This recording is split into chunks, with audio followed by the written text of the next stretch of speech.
여러분 성경 잘 읽고 있으세요? 네, 여러분 성경 말씀을 사랑하는 마음으로 읽으면 좋을 것 같아요. 뭐 어떤 의무가 아니라 또는 이거를 하면은 뭐 나한테 도움이 되겠지 뭐 그런 차원이 아니라 그냥 하나님 사랑하니까 하나님이 쓰신 성경을 읽고 싶은 그 마음이 있었으면 좋겠어요. 사랑하는 마음에서 우러나오는 성경 읽기가 되었으면 좋겠습니다. 자, 6월 달에 우리가 읽을 성경의 본문이 마태복음, 고린도 전후서, 갈라디아서, 에베소서 꽤 많습니다. 이걸 6월에 다 읽어야 돼요. 읽을 분량인데 그 내용을 좀 알고선 읽어야 도움이 되기 때문에 설명을 드릴 테니까 좀 기록할 수 있으면 기록하고 또 기억할 수 있으면 기억하면 좋겠습니다. 자, PPT를 한번 보겠습니다. 넘겨주세요. 먼저는 마태복음입니다. 우리가 6월 초반부에 읽을 내용이 마태복음인데 항상 이 신약 성서는 수신자가 누군지, 송신자가 누군지, 즉 저자가 누군지, 독자가 누군지를 찾는 게 굉장히 중요합니다. 왜냐하면 신약 시대에는 이 독자층이 굉장히 광범위합니다. 유대인도 해당되고 이방인도 해당되고 이방인 중에 헬라인도 해당되고 로마인도 해당되고 너무 다양한 독자층을 갖고 있었기 때문에 누가 저자고 누가 독자인지, 누가 편지면 누가 송신자인지, 그다음 누가 수신자인지를 파악하는 게 굉장히 중요한 내용입니다. 여러분 복음서가 네 가지가 있죠. 마태, 마가, 누가, 요한. 네, 마태, 마가, 누가는 공관복음서라고 합니다. 한자로. 그 말은 공관, 함께 본다라는 뜻인데 함께 볼 만큼 공통점이 많다라는 뜻입니다. 마태, 마가, 누가는 70%가 공통된 내용입니다. 30%만 각자의 내용을 갖고 있는 거고요. 70%는 마태, 마가, 누가의 내용 나오는 공통된 내용이 나옵니다. 그리고 요한복음은 반대라고 했죠. 요한복음은 30%만 마태, 마가, 누가에 나온 내용이 나오고 70%는 요한복음에만 나오는 내용입니다. 그리고 차이점이 있어요. 자, 오늘은 마태복음이니까 그 연대를 보면 대략 AD 70년 이제 넘어서 요 어간에 쓰여진 것으로 학자들은 이야기합니다. AD 70년, 지금이 이제 2023년이죠. 70년이에요. 이때가 왜 중요한 기준점이냐면 이스라엘이 로마에 의해서 완전히 망하는 시점입니다. AD 70년이. 그래서 이스라엘 사람들은 그때 종말이라고 느낀 거예요. 종말이다. 지금 종말의 시대다. 우리나라가 완전히 로마의 강압에 의해서 짓밟히고 있다. 무너졌다. 완전히 정복됐다. 그래서 지금 시점을 이 70년 시점을 우린 종말이 왔다. 이렇게 체감을 느꼈다라는 거예요. 그러다 보니까 이 엄청난 비극의 역사를 경험하면서 빨리 예수님이 이 말씀하신 내용들, 예수님이 이 땅에서 하신 행적들을 기록하자라는 기록에 대한 갈망이 생기게 됐어요.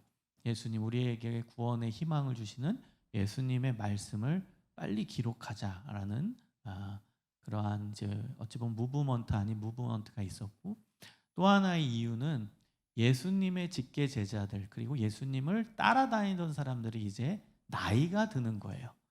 나이가 든다라는 건 이제 죽을 때가 가까운다라는 뜻이잖아요. 그러니까 예수님을 실제 경험한 사람들이 죽으면 그럼 예수님이 하셨던 행적들, 예수님이 하셨던 가르침을 후대에 전해야 되는데 그러한 절박감이 또 있었다는 거예요. 그런 시점에서 복음서를 기록하자. 예수님의 말씀과 예수님의 행적이 담긴 복음서를 기록하자라는 문화가 기독 공동체 안에 생겨나게 됐어요.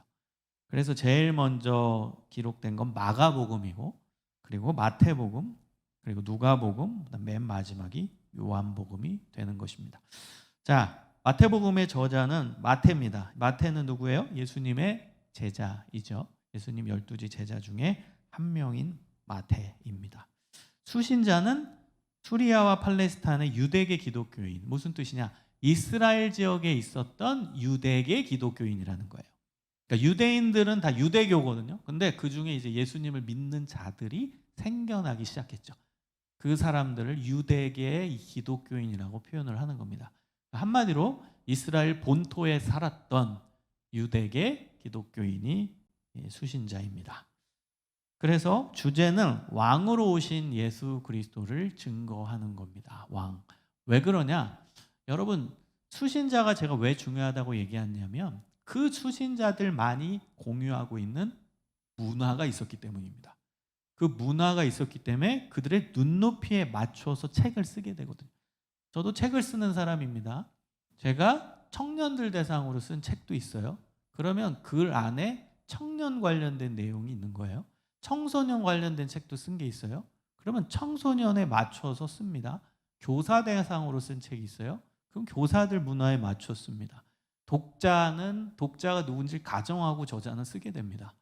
마찬가지요. 마태복음의 독자가 유대계 기독교인이니까 그들의 눈높이에 맞춰서 글을 쓰게 된다는 거예요. 그런데 유대계 기독교인들의 관심사는 왕이었어요. 왕. 메시아는 왕이다. 이 관심사가 유대인들에게 있었어요. 메시아는 무조건 왕으로 오신다. 왜냐하면 구약시대 때 예언되어 있던 게 뭐냐? 메시아는 다윗 왕가의 후손으로 온다라고 믿었어요. 다윗 왕의 후손, 왕으로 오신다라고 믿었다는 거예요. 여러분, 지금 이스라엘 사람들은 아직도 메시아 기다리죠? 우리 메시아 예수님 오셨는데도 지금 이스라엘 사람들 대다수는 아직도 메시아 기다려요. 왜냐하면 그들은 딱 왕, 진짜 왕 같은 그런 사람을 기다리는 거예요. 왕같이 쫙 하늘에서 쫙 내려와가지고 멋있게 그런 왕을 기대하고 있어요. 진짜 왕으로 오신 그 메시아, 다윗 왕가의 후손으로 오는 왕을 기다리고 있다는 거예요. 근데 우리 예수님은 겸손의 왕으로 오셨잖아요. 마국간에서 태어나시고 그 다음에 아무것도 가진 게 없으시고 아주 낮은 모습으로 오셨잖아요. 그러니까 유대인들은 저분이 뭐 왕이냐 이렇게 예수님에 대해서 인식도 못하고 있는 거죠. 자, 그래서 마태복음에서는 이 유대인들의 눈높이에 맞춰서 예수님이 왕이다. 너네들이 기다리는 그 왕이야. 메시아야. 이 부분을 강조하면서 쓰게 됩니다. 그래서 마태복음을 잘 읽어보면 왕으로 오신 예수님, 왕권을 가지신 예수님에 대한 모습이 많이 나타나게 됩니다. 또 특징을 보면 여러분 족보를 강조합니다. 왜? 유대인들의 문화니까. 여러분 유대인들은요 지금 우리나라의 역사 중에 조선시대 알죠? 유교 문화. 그 족보 강조하잖아요. 너 어느 집안이냐, 너 무슨 김씨냐, 무슨 이씨냐 강조하잖아요. 이 우리나라만 있는 문화죠.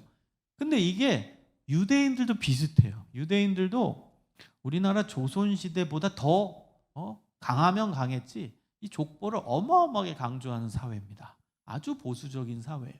그래서 이 족보, 그 집안의 족보를 강조하는 것을 이 유대인들은 문화로 알고 그 다음에 너 어느 집안 사람이냐, 너 어디 출신이냐 이것만 물어요. 그래서 여러분 성경을 보면은 예수님의 제자들도 어느 지역까지 나오죠.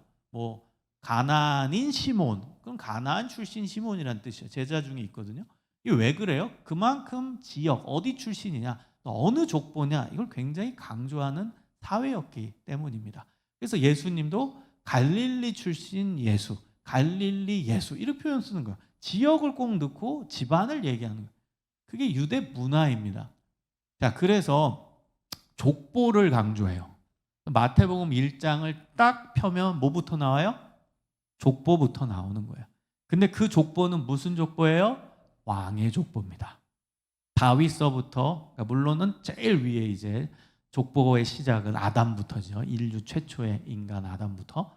근데 어쨌든 이 마태복음 1장의 족보의 핵심은 다윗, 그리고 다윗의 후손들의 족보예요.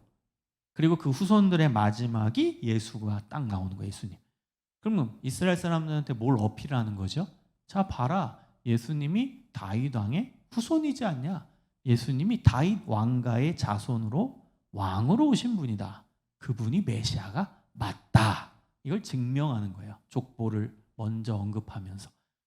여러분 만약에 마태복음이 이방인들에게 쓰여졌다면 이방인들은 족보 관심도 없고 뭔지도 몰라요. 그러니까 마태복음과 완전 다르게 진행이 되죠. 마가복음이라든지 누가복음을 보면 다르게 진행되거든요. 근데 마태복음은 유대계 그리스도인을 대상으로 쓴 거기 때문에 그들의 문화는 족보 문화니까 1장부터 족보로 딱 언급하면서 강력하게 메시지를 주는 거예요. 예수가 다윗의 후손으로 오신 메시아 왕이다. 다윗 왕의 자손으로 다윗 왕가의 대를 잇는 영원한 왕이다. 그거를 증명해 보이는 책이에요. 자, 그래서 예수님이 태어나셨을 때 탄생의 그 처음 정보를 알았던 사람이 동방박사죠. 그래서 동방박사 이야기도 이게 마태복음에 나와요. 신비한 별을 따라서 박사들이 오잖아요. 고대 사회에서 신비한 별이 나오는 건 왕의 탄생을 의미하는 거거든요. 그래서 별이 떴다, 신비한 별, 왕이 태어나다, 이걸 벌써 증명하는 거라는 거예요. 그래서 마태복음은 예수님이 왕이시다, 참 왕이시다, 진짜 메시아, 왕으로 오신 분이다, 이 부분을 강조한다라는 걸 여러분이 꼭 기억하고 마태복음을 읽으시면 좋겠습니다. 자, 넘어가 주세요. 자, 예수님의 이제 5대 설교가 마태복음에 한번 넘어갑니다. PPT 넘겨주세요. 예수님의 5대 설교가 나옵니다. 마태복음 5장부터 7장까지는 산상수훈, 예수님의 가르치심의 핵심. 여러분 이걸 체크했다가 읽으실 때 꼭 기억을 해주세요. 한마디로 설교 제목이라고 보면 돼요. 여러분 이해하기 쉽게. 마태복음 5장부터 7장은 예수님의 산상보훈, 산상수훈 설교고, 마태복음 10장은 제자파송 설교고, 마태복음 13장은 천국이 어떤 곳인지 천국 비유 설교고, 마태복음 18장은 제자 공동체는 어떻게 해야 되는지에 대한 교훈을 주는 설교고, 마태복음 24장, 25장은 이 세상 마지막에 어떤 일이 일어날지에 대한 종말에 대한 종말 설교입니다. 예수님의 5대 설교가 이 마태복음에는 나옵니다. 그래서 여러분이 설교를 눈여겨보고 집중해서 본다면 우리의 신앙의 내용, 그 다음에 신앙적으로 어떻게 살아가야 할지 이 부분을 철저히 깨달을 수 있겠죠. 설교에 예수님도 설교하신 거예요. 예수님 설교.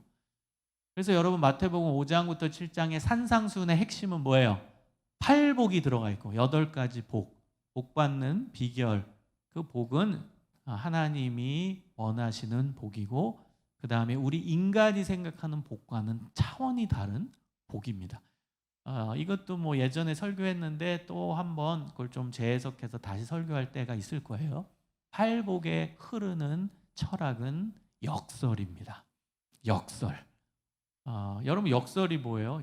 심령이 가난한 자는 복이 있다. 이 역설이에요. 여러분 가난한데 복이 있어요? 이 말이 안 되잖아요. 세상 논리로는 안 맞는데 하나님의 논리로는 그게 복이라는 거예요. 애통하는 자가 복이 있나? 애통은 슬퍼하는 거거든요. 슬퍼하는 사람이 뭐가 복이 있어요? 이게 역설이라는 거예요. 하나님의 역설. 그 안에 담겨있는 철학은 역설. 자, 그 다음에 마태복음 10장은 제자 파송, 제자를 파송할 때 제자란 이런 사람이다, 제자는 이렇게 살아야 된다, 제자는 이렇게 사역해야 된다. 여러분 우리도 제자죠, 예수님의. 그럼 10장을 보면 되겠죠, 어떻게 살아야 될지. 자, 마태복음 13장은 천국이라는 곳은 어떤 곳이냐, 천국에 대해서 쉽게 이해할 수 있도록 비유를 들어서 설명하는 설교입니다.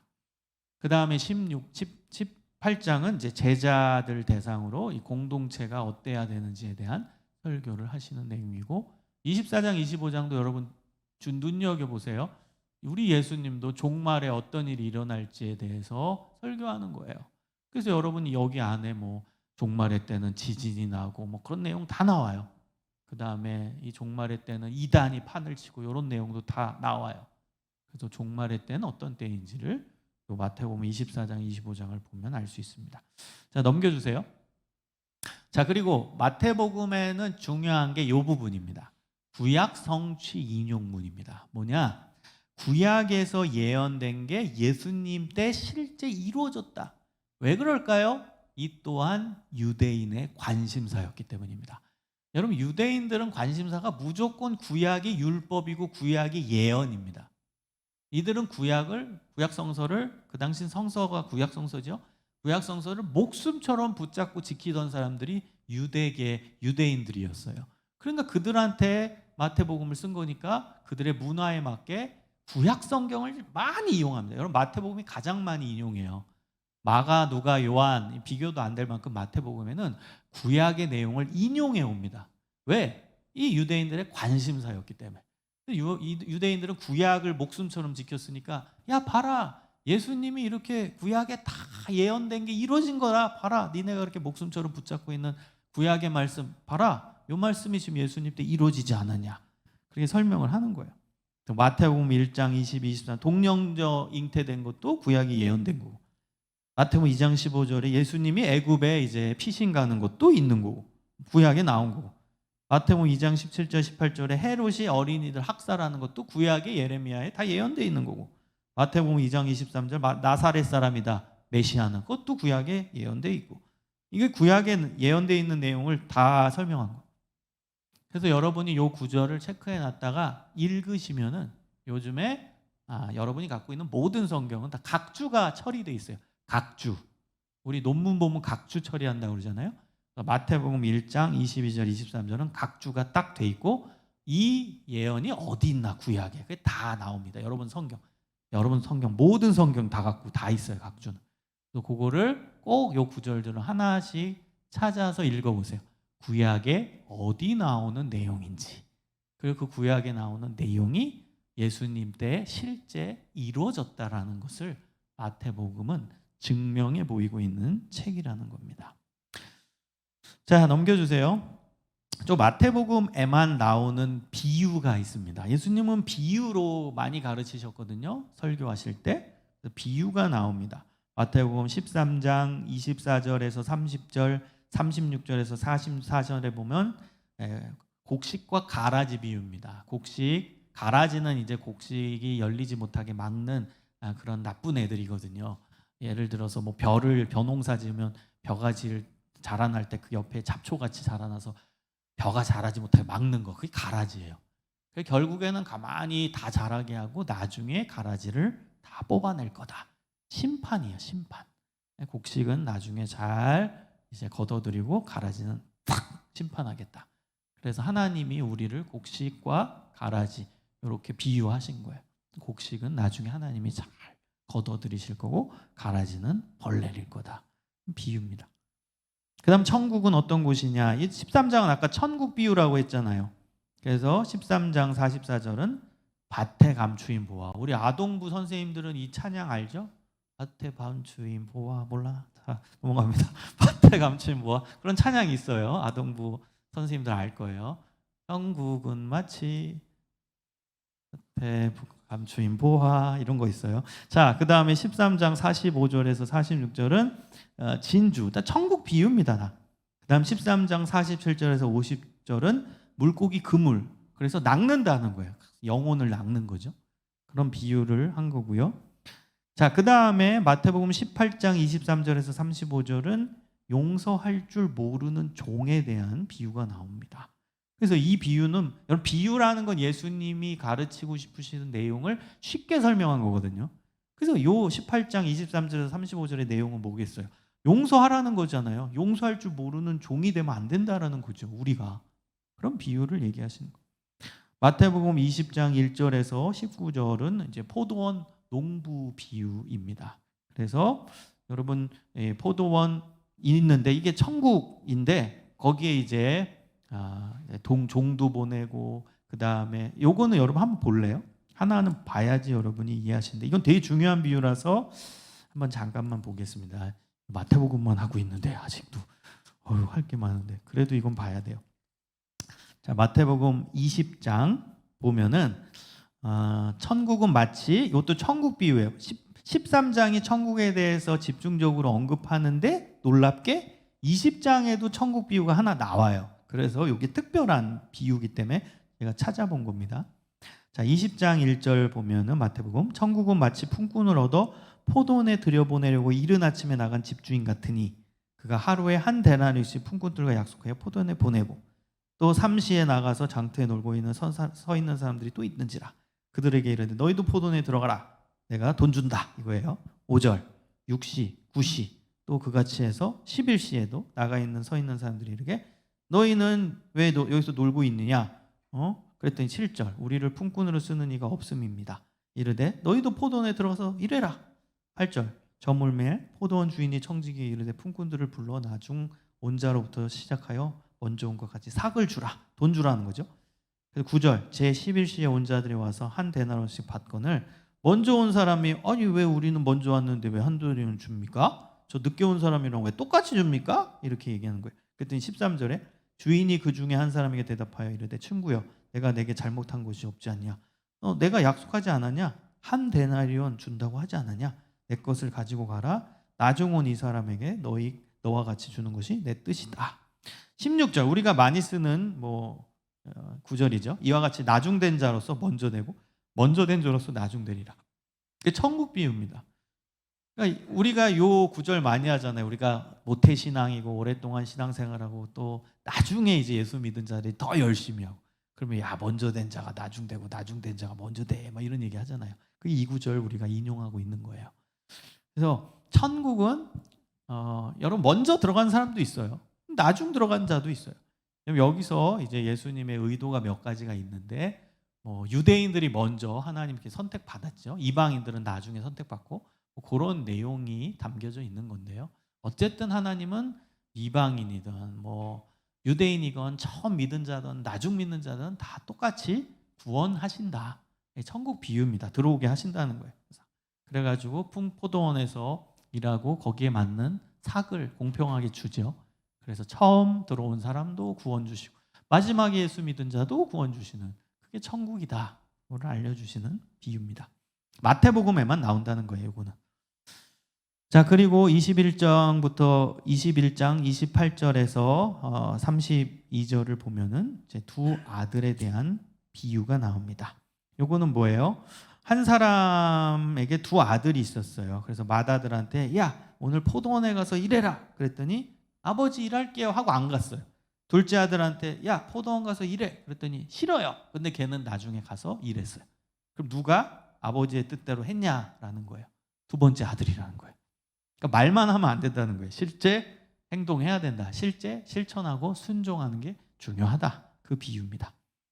자, 그 다음에 마태복음 25장 1절에서 13절은 열처녀 비유. 그러니까 등에다가 이제 예전에는 촛불처럼 불을 켜고 있었어요. 기름 떨어지지 않게.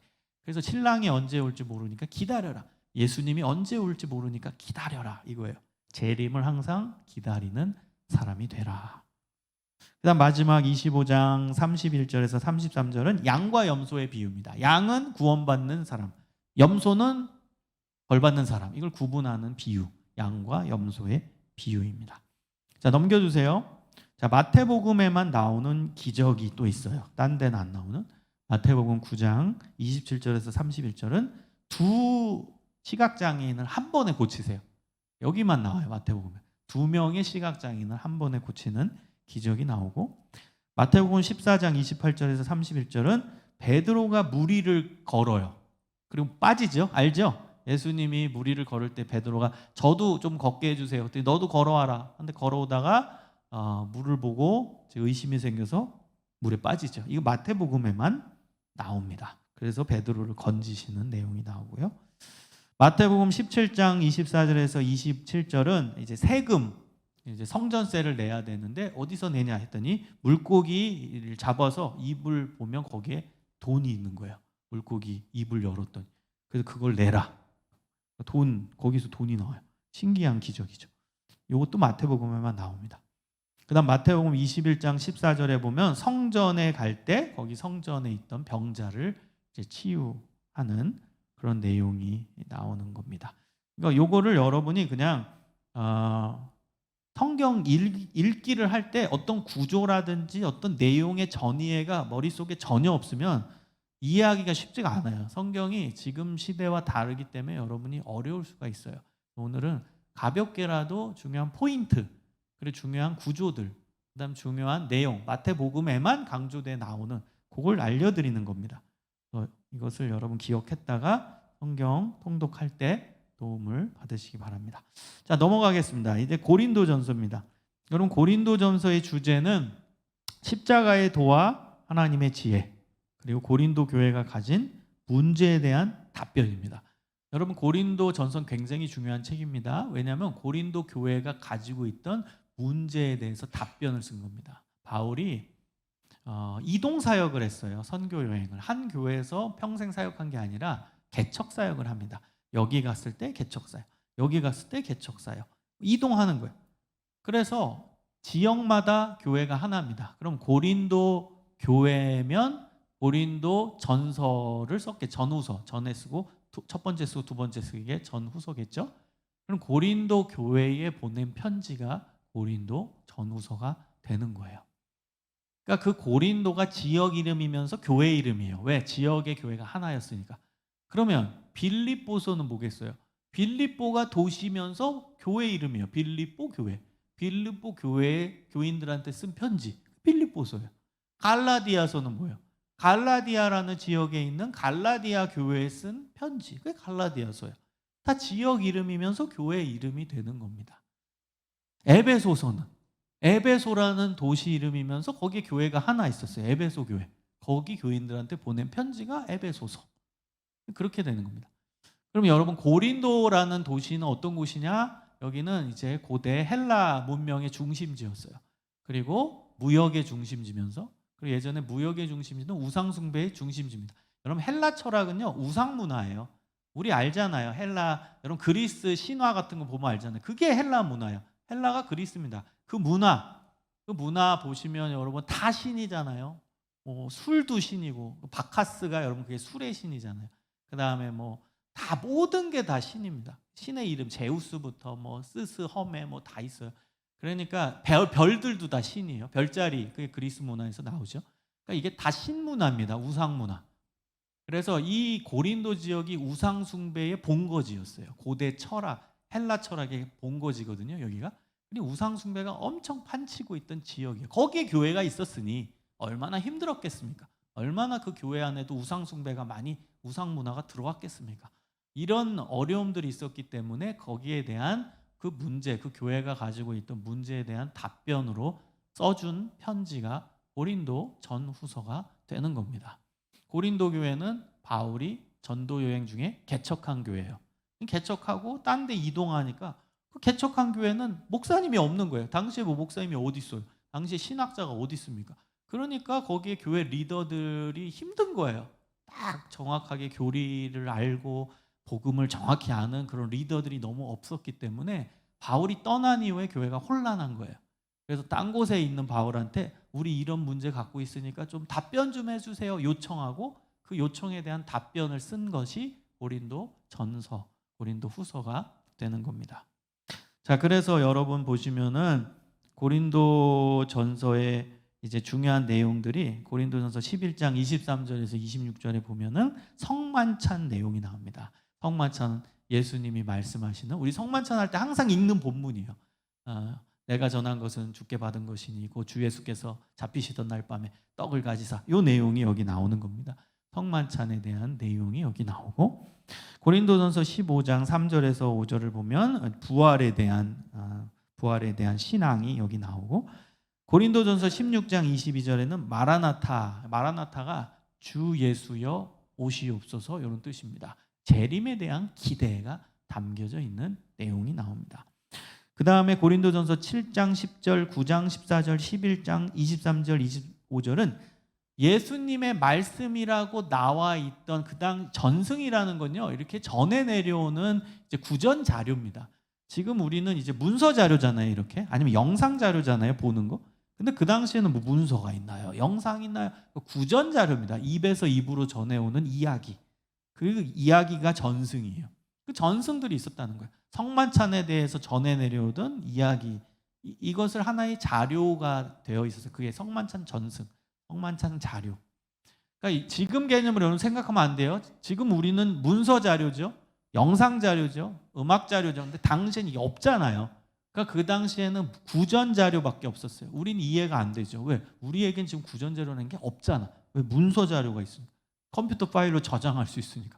그 당시엔 그게 없으니까 다른 방도로 문서 자료가 아닌 음성으로 된, 목소리로 된 그런 구전으로 된 자료들을 가지고 있었다는 거예요. 그럼 그 자료는 어떻게 갖고 있어야 돼요? 암기할 수밖에 없죠. 내가 예를 들어서 어떤 형제한테, 자, 내가 알고 있는 예수님 말씀을 전해줄게, 쭉 얘기하면 그 사람은 그걸 보관하려면 암기하는 것밖에 없어요. 당시 무슨 녹음기가 있나요? 뭐가 있나요? 암기밖에 없어요. 그걸 전승이라고 하는 거예요. 그럼 이 사람이 암기했다가 그대로 딴 사람한테 야, 예수님이 이런 일을 하셨대라고 또 얘기하면 그걸 그대로 외워가지고 또 딴 사람한테 전하고, 그런 전승, 그걸 자료화했다라는 거예요. 당시에는. 그게 전승이라는 단어의 내용입니다. 그래서 성만찬 전승, 부활 전승, 마라나타 전승, 그다음 예수님 말씀 전승이 있었어요. 예수님이 사역하실 때 이런 게 있었대. 예수님 이런 말씀하셨대라는 걸 옆 사람한테 알려주고 그다음 외우고 또 알려주고 외우고 그게 이제 초대 기독교 공동체 안에서 자료화돼 있었다는 거예요. 구전 자료로.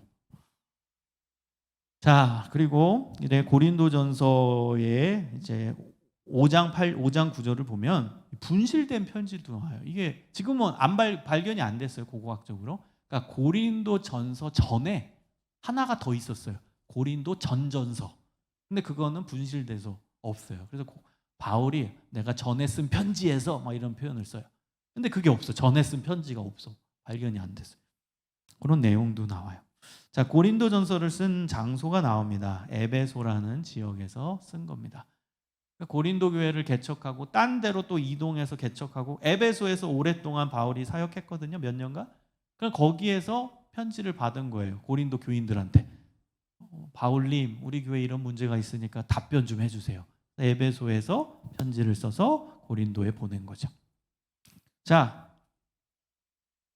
그리고 나서 이제 구조를 한번 볼게요. 넘겨주세요. 고린도전서 1장부터 6장까지는 고린도 교회의 문제에 대해서 언급을 해요. 제가 문제에 대한 답변서라고 했잖아요. 고린도전서. 그리고 7장부터 16장까지는 이제 신학적인 질문을 합니다. 어려운 질문, 우리가 해결해야 되는 질문. 거기에 이제 여러 가지 내용이 나오는 거예요. 성만찬 어떻게 해야 되냐, 예배 질서를 어떻게 유지해야 되냐, 부활이 뭐냐, 헌금은 어떻게 해야 되냐, 우상의 제물을 먹어야 되냐 말아야 되냐. 여러분 그 고린도 지역은 우상 숭배 본거지라고 했잖아요. 그러니까 우상에게 다 음식들이 바쳐지고 시장에 유통돼 있어요. 그 고기들이. 그 고기 먹어도 되냐? 그 우상에게 제사로 바쳐졌던 고기인데 그 시장에 그래서 유통돼서 나온 건데 이 고기 사서 먹어도 되냐 안 되냐 이거 갖고 교인들끼리 싸웠다는 거예요. 먹으면 안 된다, 먹어도 된다 이거 갖고. 그런 거에 대해 답변을 해주는 거예요. 그래서 정리하면 서신서의 내용은 편지예요. 서신서가 공적인 편지. 교회가 가지고 있었던 문제다. 그래서 예를 들어 고린도전서에서 성반찬, 예배질서, 부활 등의 내용이 있다면 이 내용은 바로 고린도 교회가 가지고 있었던 문제의 내용이었다. 바울은 자신이 사역했던 교회에서 문제가 발생됐다는 소식을 듣고 그 문제에 답변하기 위해 교회에 보낸 편지가 대다수 바울 서신이다. 이해하시면 됩니다. 자, 넘겨주세요. 다음 고린도 후서입니다. 이 후서는 바울이 자신이 하나님께 임명받은 사도라는 것을 계속 옹호합니다. 사람들이 바울을 인정 안 하거든. 야, 네가 무슨 사도냐? 사도라는 건 당시에 예수님 직계 제자를 뜻했어요. 근데 이 바울은 예수님 직계 제자가 아니거든. 게다가 초창기에는 예수님 믿던 사람을 잡아가두던 사람이었거든요. 그러니까 기독 공동체 안에서 야, 바울 네가 무슨 사도냐? 너 예수님 직계 제자도 아닌데. 게다가 너는 초창기 예수님 믿은 자를 잡아가고 스데반 집사까지 네가 죽인 사람이 무슨 네가 사도냐? 이렇게 사람들이 바울을 신뢰하지 않았어요. 그거에 대해 자신을 옹호하는 거예요. 내가 사도다.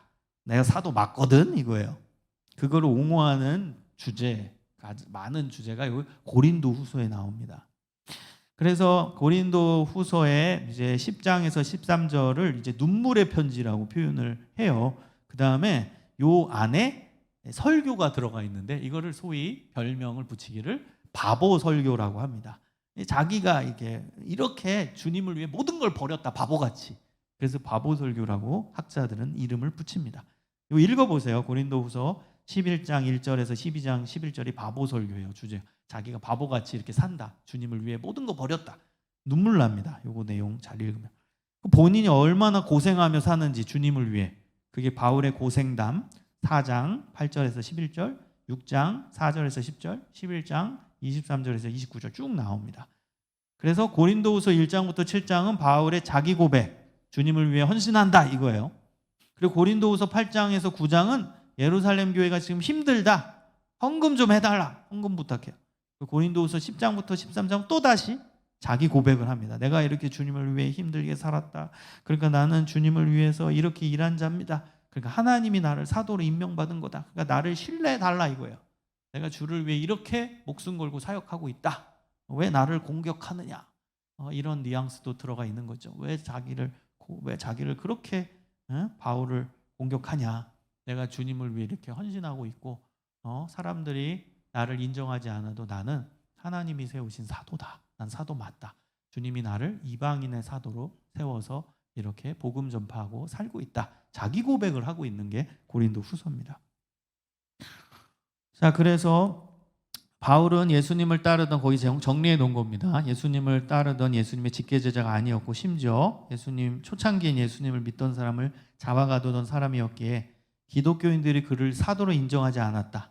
그래서 사도 바울은 서신조 곳곳에서 자신이 사람에 의해서가 아니라 하나님의 뜻에 의해 직접 사도직을 받았다고 옹호한다.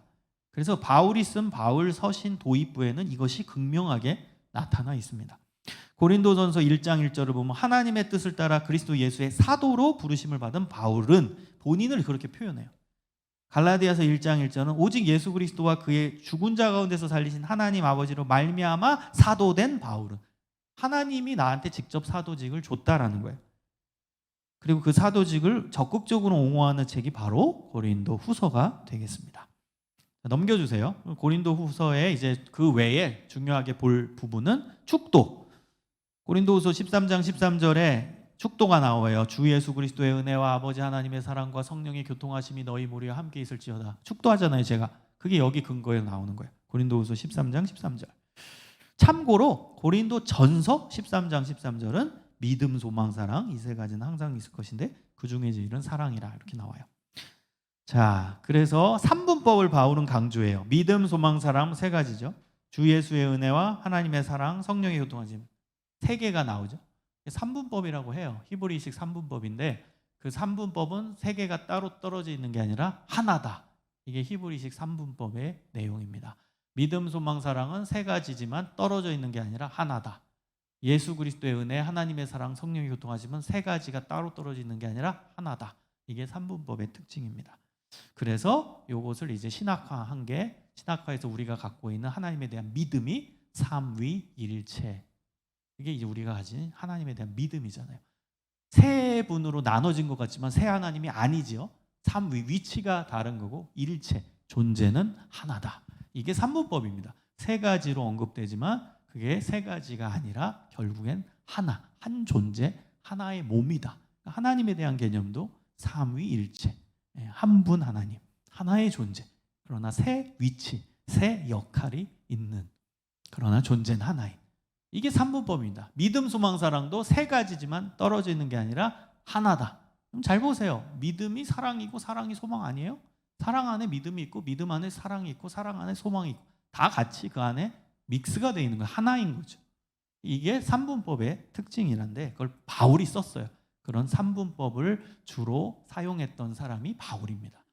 바울의 삼분법도 특징적으로 알고 있으면 좋겠습니다. 자, 넘겨주세요. 그 다음 갈라디아서입니다. 여러분, 갈라디아서는 로마서의 축소판으로 아시면 됩니다. 로마서와 똑같아요, 내용이. 근데 축소된 로마서입니다. 주제는 율법이 아닌 오직 믿음으로 받는 구원, 믿음으로 얻는 구원. 구조는 갈라디아서 1장부터 4장까지는 복음에 대한 내용이 쭉 나오고요. 그 다음에 5장, 6장은 실천, 복음에 따른 삶, 복음에 따른 실천. 그게 5장, 6장입니다. 여러분, 이걸 기억하세요. 기독교 신앙은 복음 따로 실천 따로가 아니라는 거예요. 복음을 알면 복음에 합당한 삶을 살아야 된다. 실천하며 살아야 된다. 그게 갈라디아서의 구조로 바로 나오는 거예요. 여러분, 여기에 대비가 돼 있어요. 1장은 보면 다른 복음 있다. 그러나 우리는 바른 복음을 붙잡아야 된다. 예수님. 2장에 가면 이스라엘 사람 유대인들은 할례, 율법을 강조하나 우리는 십자가를 강조한다. 이게 대비시켜요. 3장에 가면 율법은 몽학 선생이다. 몽학 선생은 초등학교 선생님이라는 거예요. 처음 아이들을 인도하는. 율법은 우리가 하나님께 인도하는 최초의 선생이다. 그러나 그리스도는 우리를 구원으로 인도하는 진짜 우리의 구주시고 우리의 선생님, 스승님, 우리의 전부, 우리의 메시아, 이 그리스도시다. 그러니까 율법의 역할은 예수님께로 가기 위한 첫 번째 단계라는 거예요. 그래서 율법의 역할은 죄를 깨닫게 하는 거다. 그리고 죄를 없애시는 분은 그리스도시다. 율법의 역할은 죄를 깨닫게 하는 거고 그리스도는 죄를 없애시는 거다. 율법은 초등학교 선생님과 같이 처음 그리스도께로 인도하는 첫 걸음에 가르쳐주는 역할을 한다. 요거예요. 4장으로 가면 성경의 인물 중에 하갈과 사라가 나와요. 하갈, 여러분 하갈 아브라함의 첩이었죠. 사라는 아브라함의 아내고, 비교를 하는 거예요. 하갈은 이게 율법, 구약적 요소를 이제 비유로 드는 거고, 진짜는 사라다. 진짜는 이 아브라함이 이제 믿음으로 말미암아 하나님께서 주신 그 사라, 그리고 그 안에서 나온 이삭. 그 이삭이 이제 후손을 계속 낳게 되고, 그 뿌리가 이제 이스라엘의 뿌리가 되는 거잖아요. 그러니까 비교하는 거예요. 율법이냐 복음이냐. 이게 갈라디아서는 구약의 말씀을 갖고 이게 율법과 복음을 구분해내는 거예요. 하갈은 율법 쪽이고 사라는 복음 쪽이라는, 대비시키는 성경의 인물로 언급을 하는 거예요. 5장으로 가면 육체의 열매, 성령의 열매입니다. 육체의 열매로 살아가는 사람은 육체로 끝난다. 성령의 열매로 살아가는 사람은 성령의 열매로 구원받는다. 대비시키는 거예요. 대비. 그래서 강조하는 건 아랫부분인 거죠. 당연히 바른 복음 강조하는 거고, 십자가 강조하는 거고, 그리스도 강조하는 거고, 사라 강조하는 거고, 성령의 열매 강조하는 거, 성령 위에 심는 거 강조하는 거, 아랫부분을 강조하는 거죠. 대비시키면서 6장은 육체 위에 심는 자는 육체로 살아가고, 성령을 위해 심는 자는 성령으로 구원받고, 성령의 인정을 받고 칭찬을 받고, 그 다음에 성령님의 복을 받고. 그래서 이렇게 대비를 시키면서 언급하는 책이 갈라디아서입니다. 구약적 요소와 신약적 요소를 대비시키고, 율법과 복음을 대비시키면서 율법의 역할이 있는데 거긴 제한이고, 그리고 우리가 강조해야 될 거는 복음이다. 율법도 복음을 위해 필요한 첫걸음이었고, 죄를 깨닫게 하는 기능이었다. 우리의 궁극적인 이제 지향점은 복음이고, 그 복음으로 새롭게 돼야 되고, 복음을 받아들이며 살아야 되고, 복음의 삶을 살아야 된다. 이것이 바로 갈라디아서의 내용입니다. 자, 마지막 에베소서입니다. 에베소서는 주제가 교회는 어떤 곳이냐, 이 교회론입니다. 교회는 그리스도의 몸된 교회다. 그리스도의 몸이다. 그래서 에베소서 1장부터 3장은 교회가 어떤 곳인지에 대해서 가르치고 있는 교회론에 대한 가르침이고, 4장부터 6장은 그 다음에 우리가 교인으로서 어떻게 살아야 하는지 실천 윤리를 언급하고 있습니다. 에베소서는 간단합니다. 교회가 어떤 곳이냐를 강조하는 책이다. 그 핵심되는 구절이 1장 22절입니다. 그리스도는 교회의 머리다. 1장 23절은 교회는 그리스도의 몸이다. 이것만 기억하면 돼요. 에베소서를 쓴 이유입니다. 교회가 어떤 곳인지를 알려주기 위해. 교회, 우리가 지금 서소문교회에서 예배드리는데 교회는 어떤 곳이에요? 교회는 어떤 곳이에요? 그리스도의 몸이다. 이거예요. 그럼 그리스도는 교회의 머리다. 우리의 머리 되신 분 예수님이다. 그거예요. 그 다음에 이제 실천윤리, 교인으로서 살아가야 되는 실천윤리에서 아내와 남편은 어떻게 서로 사랑하며 살아야 될지, 자녀와 아버지, 어머니는 어떤 관계로서 사랑해야 되는지, 당시엔 종의 제도가 있었어요. 종과 주인은 어떤 관계에서 사랑하며 살아야 되는지를 언급하고 있습니다. 그리고 에베소서 6장 10절에서 17절은 하나님의 전신갑주를 입고 살아라. 그래서 진짜 이 세상 속에서 하나님의 자녀로서 복음을 붙잡고 승리하며 살기 위해서는 어떻게 해야 하는지에 대해서 영적인 이 태도, 영적인 습관, 영적인 자세에 대해서 언급하는데, 요것만 읽고 마치겠습니다. 에베소서 6장 10절 끝으로 너희가 주 안에서와 그 힘의 능력으로 강건하여지고 마귀의 간계를 능히 대적하기 위하여 하나님의 전신갑주를 입어라. 우리의 씨름은 혈과 육을 상대하는 것이 아니요 통치자들과 권세들과 어둠의 세상 주관자들과 하늘에 있는 악의 영들을 상대하노라. 그러므로 하나님의 전신갑주를 취하라. 이는 악한 날에 너희가 능히 대적하고 모든 일을 행한 후에 서기 위함이라. 그런즉 서서 진리는 예수님이에요. 진리로 너희 허리띠를 띠고 죄가 없는 상태가 의입니다. 의의 호심경을 붙잡고, 이게 이제 전쟁 나갈 때 필요한 그런 갑옷 같은 거예요. 평안의 복음이 준비한 것으로 신을 신고 복음으로 무장해라. 그 다음에 16절 모든 것 위에 믿음의 방패를 가져라. 믿음을 가지라는 거죠. 이로써 능히 악한 자의 모든 불화살을 소멸하고 구원의 투구, 우린 구원받은 자라는 걸 꼭 믿고 살아가라. 성령의 검은 뭐예요? 하나님의 말씀을 가지라. 하나님 말씀으로 살아가라. 이게 중요한 내용이라는 겁니다. 요걸 갖고 있으면 우리는 하나님의 자녀로서 승리하며 살아갈 수 있고, 복음에 붙잡힌 삶을 살아갈 수 있고, 하나님이 기뻐하시는 복음적 삶을 살아갈 수 있다라는 거예요. 정리하면 뭐였어요? 진리, 예수님을 붙잡고, 그 다음 의, 죄가 없는 상태, 거룩이죠. 그 다음 평안의 복음이 준비한 것, 복음으로 무장하고, 그 다음 믿음, 예수님을 믿는 믿음, 그게 방패래요. 그 다음에 구원의 투구, 우리는 구원받았음을 믿고 의식하고 살고, 그 다음 성령의 검, 그건 하나님의 말씀이죠. 하나님 말씀으로 살아가라. 그럼 승리할 수 있다. 이것이 에베소서의 마지막 결론입니다. 여러분 어때요? 정신없이 설명했는데 여러분 꼭 기억하시고 성경 읽을 때 꼭 여러분 그래서 기록을 하세요. 기록을 하시고 그다음에 참고하시면서 성경을 읽으세요. 한 번 들었다고 다 기억하는 게 아니니까, 잊어버리니까 꼭 다시 한번 이 자료들을 보시면서 성경 읽으시고, 그 성경 속에서 하나님의 뜻을 찾고 성경 속에서 하나님이 주시는 메시지 붙잡고 살아가시기를 주님의 이름으로 축원합니다. 기도하겠습니다. 하나님, 말씀으로 살아가게 하시고 말씀으로 승리하게 하시고 말씀 안에서 하나님이 주시는 은혜를 경험하며 살게 하여 주옵소서. 예수님 이름으로 기도합니다.